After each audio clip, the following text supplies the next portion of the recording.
نحمده ونصلي على رسوله الكريم أما بعد فأعوذ بالله من الشيطان الرجيم بسم الله الرحمن الرحيم وأتموا الحج والعمرة لله صدق الله العظيم. سامعین محترم اور معزز ساتھیوں، یہ مہینہ بہت ہی مقدس اور مبارک مہینہ چل رہا ہے. محترم مہینہ ہونے کے ساتھ ساتھ حج کے مہینوں میں سے اس کا شمار ہوتا ہے. اس مہینے میں اللہ تعالیٰ کے بندے، اللہ تعالیٰ سے عشق کرنے والے، اللہ سے محبت کرنے والے لوگ اللہ کے گھروں کا ارادہ کرتے ہیں. حج کا معنی ہی ہوتا ہے ارادہ کرنا. عربی زبان کے اندر لفظ حج کا معنی کسی جگہ کا ارادہ کرنا. چونکہ اس مہینے میں ہم اللہ کے گھر کا ارادہ کرتے ہیں دیکھنے کے لیے، زیارت کرنے کے لیے، اس لیے اس مہینے کو حج کا مہینہ کہا جاتا ہے. حج ایک مقدس اور عظیم عبادت ہے، ارکان اسلام میں سے ہے. اللہ کی محبت کا اظہار اس عبادت کے اندر ہوتا ہے. نماز کے اندر اللہ کی عظمت کا اظہار ہے اور حج کے اندر اللہ کی محبت کا اظہار ہے. نماز کے اندر اللہ تعالیٰ کی صفت جلال ظاہر ہوتی ہے، اس لیے ہم ہاتھ باندھ کر کھڑے ہوتے ہیں، جلالی صفت. اور حج کے اندر اللہ تعالیٰ کی صفت جمال کا ظہور ہوتا ہے. اللہ اتنے خوبصورت ہے، اتنے خوبصورت ہے کہ محبت صرف اللہ سے کی جائے. حج کی کیا کیا فضیلتیں ہیں وہ سب اس سے پچھلے ہفتے میں نے بیان کیا. اب حج کے بقیہ ارکان جو ہم ادا کرتے ہیں اس کے پیچھے کی حکمتیں کیا ہیں یہ بھی سمجھنا چاہیے، تاکہ حج کا شوق ہمارے اندر پیدا ہو. اور اللہ تعالیٰ نے اگر ہمیں وہاں تک جانے کی استطاعت دیا ہے تو ہم ضرور جائیں. جب حاجی حج کے لیے نکلتا ہے تو اللہ تعالیٰ سب سے پہلا حکم اسے یہ دیتے ہیں کہ تم اپنا لباس اپنے ملک میں چھوڑ کر آؤ. وہ لباس جو سلا ہوا ہو، وہ لباس جس میں جیب ہو، وہ لباس جس میں مال رکھا جاتا ہو چھپا کر، یہ سارے لباس ہمیں نہیں چاہیے. چاہے امیر ہو، چاہے غریب ہو، چاہے بادشاہ ہو، چاہے وہ کسی بھی خاندان سے تعلق رکھتا ہو، اللہ نے اپنے گھر میں آنے سے پہلے ایک حدود اور میقات متعین کر دیا دنیا کے چاروں طرف کہ تم جس ملک سے بھی آؤ، تمہارا گزر اگر یہاں سے ہو رہا ہے تو اس کے آگے جانے سے پہلے اپنا لباس اتارو. وہ لباس پہنو کہ پتہ چلے تمہارے لباس سے کہ تم کسی بادشاہ کے دربار میں فقیر بن کر جا رہے ہو. کسی بادشاہ کے دربار میں تمہاری کوئی الگ حیثیت، الگ مقام نہیں ہونا چاہیے کہ دیکھو میں اتنا بڑا آدمی ہوں، میرا لباس دیکھو. لباس سے بھی بہت سے لوگ پہچانے جاتے ہیں نا، بڑا چھوٹا. یہ سارے لباس اتارو. ہو سکتا ہے احرام کا لباس کسی کا مہنگا سستا ہو سکتا ہے، لیکن پہننے کے بعد سب برابر لگتا ہے. بے سلا ہوا لباس پہننے کے بعد ایک ہی جیسا لگتا ہے، اس میں پھر سستا اور مہنگا نہیں دیکھا جاتا. اللہ نے فرمایا کہ تمہارے عمل سے عملی طور پر بتلاؤ کہ تم فقیر ہو اور بادشاہ کے دربار میں کچھ لینے کے لیے آ رہے ہو.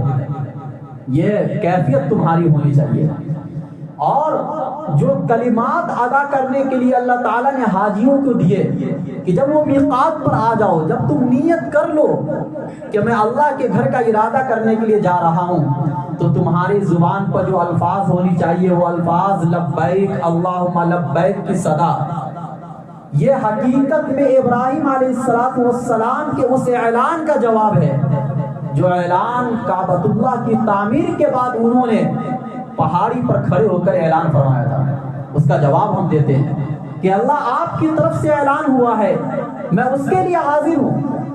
لبیک کا مطلب صرف یہ نہیں کہ میں حاضر ہوں، میں ہر قربانی دینے کے لیے حاضر ہوں، میں اپنی خواہشات کو دبانے کے لیے حاضر ہوں، میں آپ کی ہر اطاعت کے لیے حاضر ہوں، میں آپ کی ہر بات ماننے کے لیے حاضر ہوں، میں آپ کا غلام اور آپ کے سامنے فقیر بننے کے لیے حاضر ہوں، میں آپ کے گھر کی زیارت کے لیے کتنا بھی پیسہ خرچ ہو میں اس پیسے کو قربان کرنے کے لیے تیار ہوں. جتنی بھی جسمانی محنت اور مشقت ہو سکتی ہے میں اس کے لیے تیار ہوں. یہ ہے لبیک. یہ ہے اس لبیک کی حقیقت جو حاجی اپنی زبان سے ادا کرتا ہے. لبیک اللہم لبیک لبیک لا شریک لک لبیک. حکومت تو آپ کی ہے, آپ کی حکومت میں کوئی شریک نہیں ہے, بادشاہت آپ کی ہے, تمام تعریف آپ کے لیے ہے. یہ کلمات بلند آواز سے کہتے ہوئے, آہستہ آواز سے نہیں. اللہ تعالیٰ کا حکم ہے, نبی صلی اللہ علیہ وسلم کا فرمان ہے کہ جب تلبیہ کہی جائے گی تو بلند آواز سے کہی جائے گی مردوں کے لیے. عورتیں آہستہ آواز سے کہیں گے, لیکن مرد بلند آواز سے تلبیہ کہتے ہوئے میقات سے گزریں گے. پھر اللہ تعالیٰ نے اپنے گھر میں آنے کے لیے اور بھی باؤنڈری قائم کی ہے. ایک تو یہ میقات ہو گیا کہ آپ کا لباس چینج ہو جائے, اور احرام کی فضیلت کتنی زیادہ ہے, تلبیہ کی فضیلت کتنی زیادہ ہے. اللہ کے نبی صلی اللہ علیہ وسلم نے ایک حدیث میں فرمایا کہ جب انسان تلبیہ کہتا ہے اور اس کے تلبیہ کی آواز جس درخت, جس پتھر اور جس ڈھیلے تک پہنچتی ہے, وہ سب کے سب تلبیہ پڑھتے ہیں, اور وہ سب کے سب اس تلبیہ پڑھنے والے کے لیے مغفرت کرتے ہیں. احرام کی کتنی فضیلت ہے. اللہ کے نبی صلی اللہ علیہ وسلم نے فرمایا کہ جو بندہ بھی احرام باندھتا ہے اسے خوشخبری دی جاتی ہے. صحابہ نے فرمایا کس چیز کی خوشخبری دی جاتی ہے؟ اللہ کے نبی صلی اللہ علیہ وسلم نے فرمایا کہ جنت کی خوشخبری دی جاتی ہے. احرام کی فضیلت الگ, تلبیہ کی فضیلت الگ. اب جب انسان مکہ کے حدود میں داخل ہوتا ہے تو مکہ کے حدود جو ابراہیم علیہ السلام کے زمانے میں طے کر دیا گیا, مکہ اسی کو کہا جائے گا. اگرچہ مکہ کی آبادی بہت آگے تک بڑھ گئی, لیکن مکہ کی آبادی بڑھنے سے مکہ نہیں بڑھے گا. مکہ اتنا ہی رہے گا جتنا ابراہیم علیہ السلام کے زمانے میں جس کی باؤنڈری طے کر دی گئی کہ یہاں تک مکہ ہے. اب اس شہر میں جب آپ داخل ہو گئے تو اب وہاں کے احکام الگ.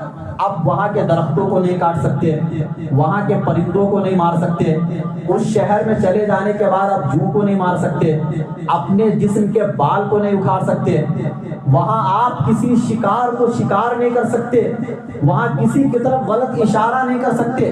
یہ وہ شہر ہے کہ جس شہر میں گناہ کا ارادہ بھی گناہ ہے.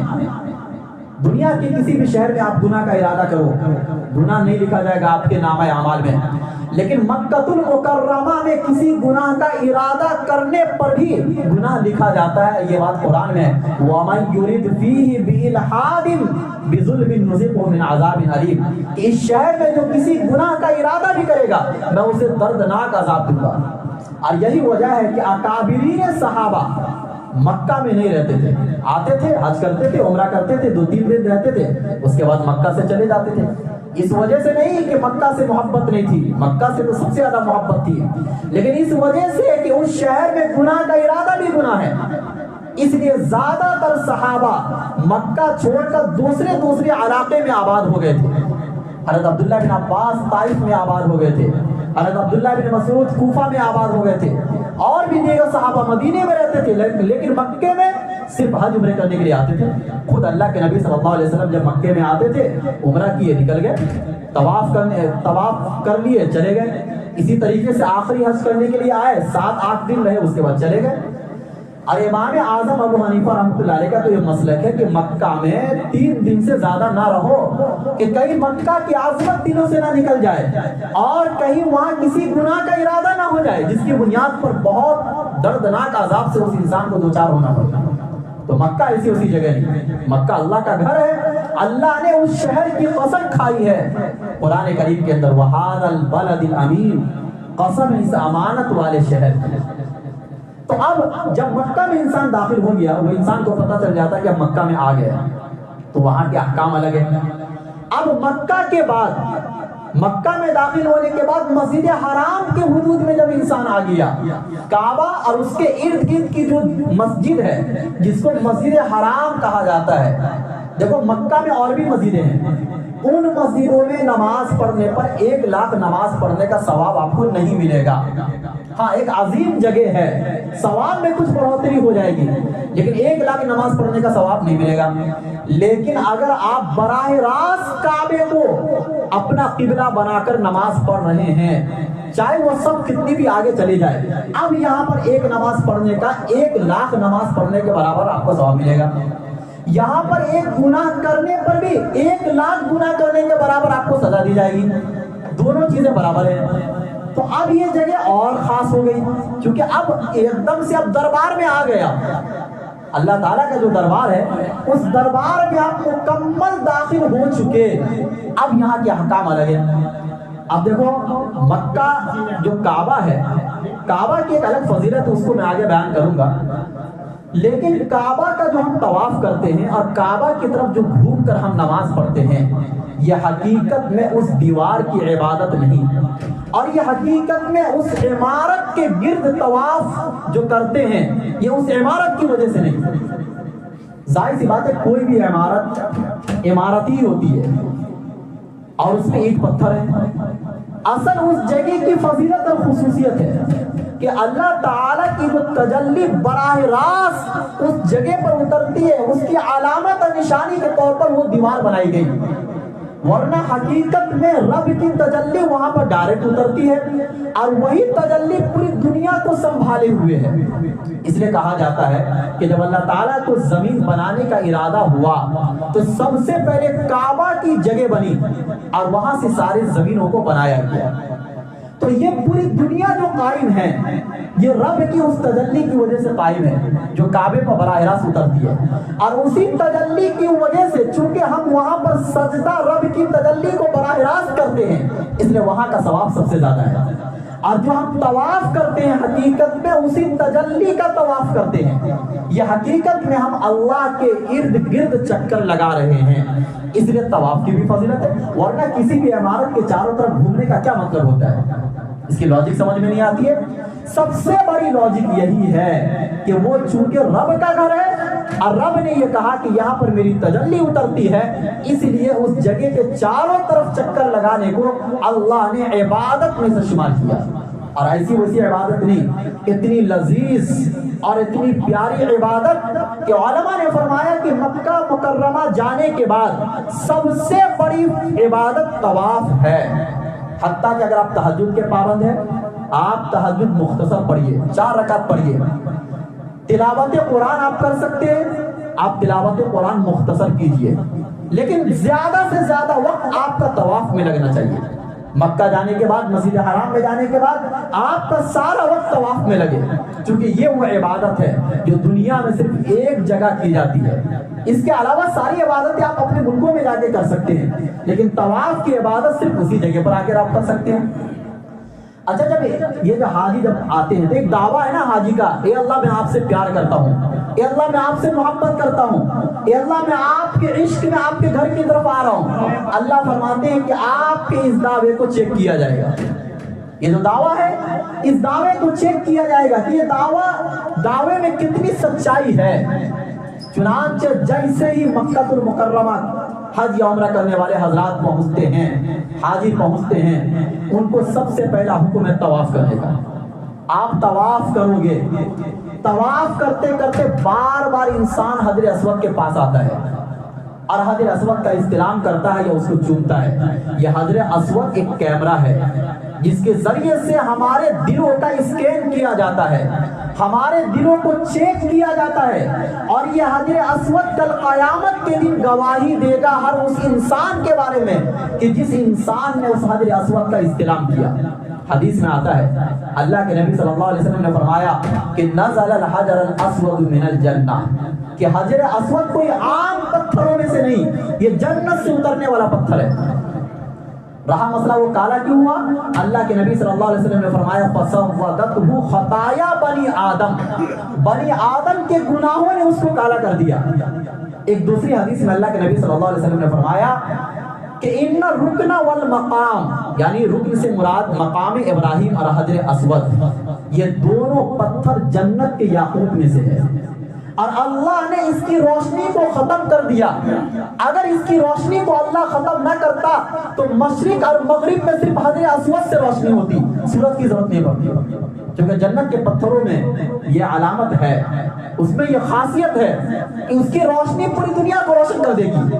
لیکن اللہ تعالیٰ کو چونکہ دنیا میں انسانوں کو آزمانا تھا، اگر اس کی روشنی کو اللہ برقرار رکھتے تو یہ آزمائش نہ ہو پاتی، اس لیے اللہ نے روشنی کو ختم کر کے اس کو عام پتھروں کی طرح بنا دیا دیکھنے کے اعتبار سے، لیکن خاصیت کے اعتبار سے، روحانیت کے اعتبار سے عام پتھروں کی طرح نہیں ہے، وہ اس کی خاصیت الگ ہے۔ اللہ کے نبی نے قسم کھا کر فرمایا واللہ لیبعثنہ اللہ یوم القیامہ، اللہ کی قسم کل قیامت کے دن اللہ اس پتھر کو اٹھائے گا، لہو لسان ینطق وعینان یبصر بہما، کہ اس کے پاس اللہ ایک زبان دیں گے، اس کو ایک زبان عطا کریں گے جس سے یہ بات کرے گا، اور اللہ اس کو دو آنکھ دیں گے جن دو آنکھوں سے یہ پتھر ان تمام لوگوں کو پہچان کر کے بتلائے گا کہ یہ بندہ جو طواف کر رہا تھا اور یہ جو دعویٰ کر رہا تھا کہ اللہ مجھے آپ کی محبت ہے، اس محبت میں کتنا سچا تھا، یہ حضر اسود بتائے گا۔ اللہ کے نبی صلی اللہ علیہ وسلم نے فرمایا کہ اس دن کل قیامت کے دن حضر اسود جبل ابی قبیس سے بھی بڑا ہوگا۔ جبل ابی قبیس ایک پہاڑ ہے جو خانہ کعبہ سے دکھتا ہے، بازو میں ہے وہ پہاڑ، یعنی پہاڑ کتنا بڑا ہوتا ہے، اس سے بھی بڑا اللہ تعالیٰ بنا دیں گے حضر اسود کو۔ اچھا دیکھو اللہ تعالیٰ کس طریقے سے طواف کے دوران بندے کو آزماتے ہیں۔ طواف ایک ایسی عبادت ہے جس میں مرد اور عورت دونوں ایک ساتھ طواف کرتے ہیں، اور اللہ تعالیٰ کو کہیں بھی کسی بھی مقام پر مرد اور عورت کا اکٹھا ہونا پسند نہیں ہے، کسی بھی مقام پر کسی بھی مجلس میں مرد اور عورت دونوں ایک ساتھ ہو جائے یہ اللہ کو پسند نہیں ہے۔ حتیٰ کہ خود مسجد حرام میں جب نماز کا وقت ہوتا ہے تو نماز کی صفیں مردوں کی الگ ہوتی ہے، عورتوں کی الگ ہوتی ہے، اور یہ کام منٹوں میں ہو جاتا ہے کہ عورتیں الگ اب مرد الگ۔ لیکن آخر کیا بات ہے کہ نبی صلی اللہ علیہ وسلم کے زمانے سے ہی مرد اور عورت ایک ساتھ طواف کرتے ہیں، حتیٰ کہ ازواج مطہرات، اس زمانے کے ازواج مطہرات الصحابیہ اللہ کے نبی صلی اللہ علیہ وسلم کے ساتھ طواف کیا کرتی تھی، مرد بھی اور عورتیں بھی۔ اب دیکھو اگر اللہ حکم دیتے کہ بھائی عورتوں کا الگ ٹائم ہو مردوں کا الگ ٹائم ہو، یہ بہت آسان تھا، اللہ یہ حکم دے سکتے تھے، اور اللہ اگر حکم دے دیتے تو عمل کرنا ہمارے لیے ضروری ہوتا۔ اللہ یہ بھی حکم دے سکتے تھے کہ عورتوں کے لیے طواف ہے ہی نہیں، باقی چیزیں اس کو طواف کا ثواب مل جائے گا، جیسے جماعت نہیں ہے عورتوں کے لیے، بھائی نماز فرض ہے لیکن جماعت نہیں ہے نا، جماعت تو فرض نہیں ہے نا ان کے اوپر، بغیر جماعت کے ان کو اتنا ثواب ملتا ہے جتنا ہمیں اور آپ کو جماعت سے نماز پڑھنے کا ثواب ملتا ہے۔ تو اللہ تو کچھ بھی حکم دے سکتا تھا مرد عورت کو الگ کرنے کے لیے، لیکن اللہ نے کہا کہ طواف میرے گھر کا ایک ساتھ ہوگا، میں یہاں پر بندے کو آزماؤں گا کہ جو بندہ یہ دعویٰ کرتے ہوئے آ رہا تھا کہ صرف آپ کی محبت میرے دل میں ہے، اب عورتیں بھی تمہارے ساتھ، مرد بھی تمہارے ساتھ، جوان بھی تمہارے ساتھ، بچے بوڑھے سب تمہارے ساتھ، اب میں دیکھنا چاہتا ہوں کہ تمہاری نظر کہاں جاتی ہے، اب میں اس گھر کے پاس میں دیکھنا چاہتا ہوں کہ تمہاری نظر ان عورتوں پر جاتی ہے، عورتوں کی محبت ہے یا میری محبت ہے۔ اور یہ دنیا دیکھ کر آتی ہے اس جگہ پہ کہ جب وہاں طواف شروع ہوتا ہے تو آدمی کے ذہن و گمان میں عورتوں کا خیال تک بھی نہیں آتا ہے۔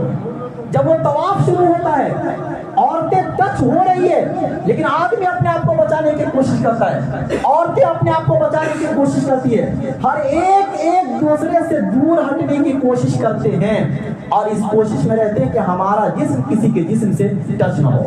حالانکہ یہ لاکھوں کا مجمع ہوتا ہے، کوئی ایک دو آدمی نہیں ہوتے کہ چلو دو چار آدمی گھوم رہے ہیں، وہ الگ ہو گئے یہ الگ ہو گئے، لاکھوں کے مجمع میں، 70-80 ہزار کے مجمع میں الگ ہو جانا، اپنے جسموں کو الگ کرنا، اور اللہ تعالیٰ پھر فخر فرماتے ہیں فرشتوں کے سامنے، ان اللہ یباہی بالطائفین، کہ اللہ تعالیٰ طواف کرنے والوں کو لے کر فرشتوں کے سامنے فخر فرماتے ہیں کہ دیکھو تم تو یہ کہتے تھے کہ یہ لوگ جائیں گے تو دنیا میں فساد مچائیں گے، اور میں نے اس موقع پر کہا تھا کہ جو میں جانتا ہوں وہ تم نہیں جانتے ہو، دیکھ لو میرے بندے کے سامنے عورتیں موجود ہیں لیکن مرد اپنی مردانگی بھول گیا، عورت اپنی نسوانیت بھول گئی، اور ہر ایک میری محبت میں بس صدائیں بلند کر رہے ہیں کہ اللہ بس تو راضی ہو جا۔